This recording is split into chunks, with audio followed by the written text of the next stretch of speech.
بسم الله الرحمن الرحيم فاسألوا أهل الذكر إن كنتم لا تعلمون।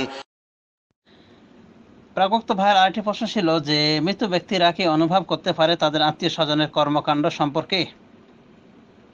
তারা কি জানতে পারে তারা কি করছে না করছে? হ্যাঁ, এ বিষয়ে ইখতিলাফ থাকলেও আমরা বলতে পারি হাদিস থেকে যেটা আমরা জানতে পারি সেটা হলো এই, যেমন সহিহ ইবনে হিব্বান রয়েছে যে মানুষ মারা গেলে, মুমিন বান্দা মারা গেলে তাকে ওই রূহের জগতে নিয়ে যাওয়া হয়, অর্থাৎ আসমানে নিয়ে যাওয়া হয়। তখন দুনিয়ার বুকে যাদের সাথে তার পরিচয় ছিল তারা দৌড়িয়ে আসবে এবং তাকে জিজ্ঞাসা করে বিভিন্ন অবস্থা সম্পর্কে, বলবে অমুকে বিয়ে করেছে, অমুকে কি করেছে ইত্যাদি। তো যখন সে বলবে যে অমুকে মারা গিয়েছে, তোমাদের এখানে আসেনি, তখন বলবে না তো আসেনি। তখন তারা বলবে যে তাহলে তো তাকে হাবিয়া দোজখে নিয়ে যাওয়া হয়েছে। অনুভাবে কেউ কেউ জিজ্ঞাসা করবে যে অমুকে বিয়ে শাদী করেছে, এক কথায় তারা কৌশলে জানতে চাইবে সদ্য পরলোকগত ব্যক্তি থেকে। এ থেকে আমরা জানতে পারি তারা মৃত্যু ব্যক্তিদের, অর্থাৎ মৃত্যু ব্যক্তিরা জীবিত ব্যক্তিদের খবর রাখে না, একমাত্র যতটুকু খবর পায় পরবর্তী মৃত্যু ব্যক্তি থেকে ততটুকুই। এভাবে বলা যায় যে যদি কেউ মারা যায় এবং 10 বছর পর তার কোনো আত্মীয় মারা যায়, তাহলে সে 10 বছরের খবর বলতে পারবে, কি হলো না হলো তখন সে শুনবে, এতটুকু প্রমাণিত হয়। কিন্তু মৃত্যু ব্যক্তি মৃত্যু হয়ে সব খবর যে জানতে পারছে তারা এবং তাদের আমল নামাজে হাজির করা হচ্ছে, এটা বিশুদ্ধ হাদিস থেকে জানা যায় না। ওই মর্মে একখানা হাদিস রয়েছে, হাদিসের সাথে বিতর্ক রয়েছে।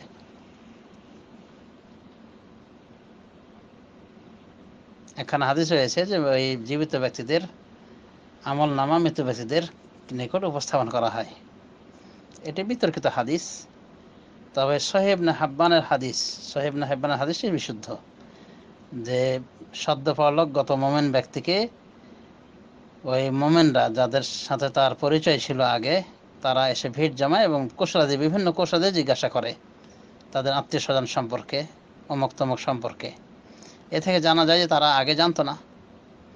এই হাদিসটিকে আল্লামা নাসির আলবানী রহমতুল্লাহ আলাইহি সহিহ বলেছেন, বিশুদ্ধ বলেছেন। তো এই হলো খবর।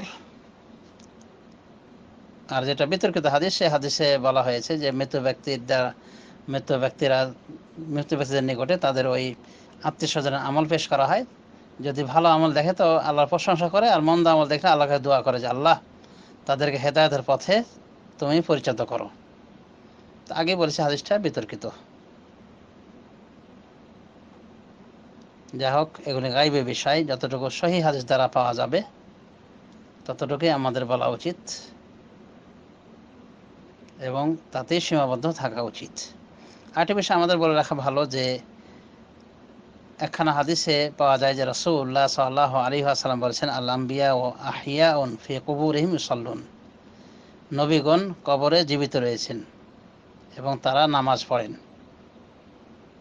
এটা সুনান বাইহাকী সহ বিভিন্ন হাদিসে এসেছে এবং সহিহুল জামে গ্রন্থে আল্লামা নাসির আলবানী রহমতুল্লাহ আলাইহি সহিহ বলেছেন, বিশুদ্ধ বলেছেন হাদিসটিকে।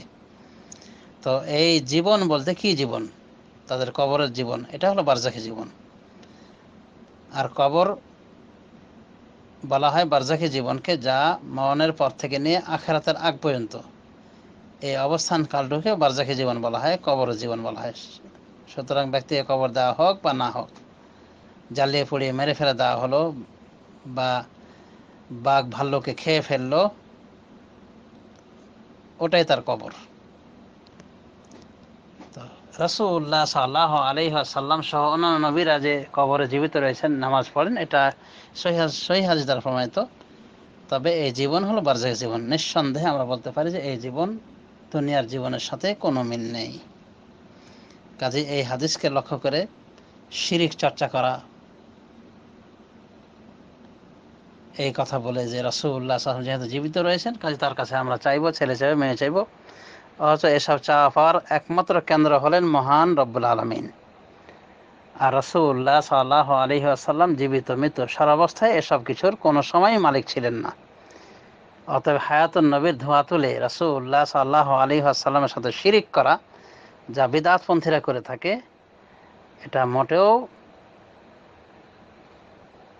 আহলে সুন্নাহ ওয়াল জামাতের তরিকা এবং মানহাজে এবং আকীদাতে নেই। আল্লাহ রাব্বুল আলামিন আমাদের সবাইকে সর্ববিষয়ে কোরআন সুন্নাহ এবং সালাফে সালেহিনের মানহাজ ফলো করার তৌফিক দান করুন। আমিন।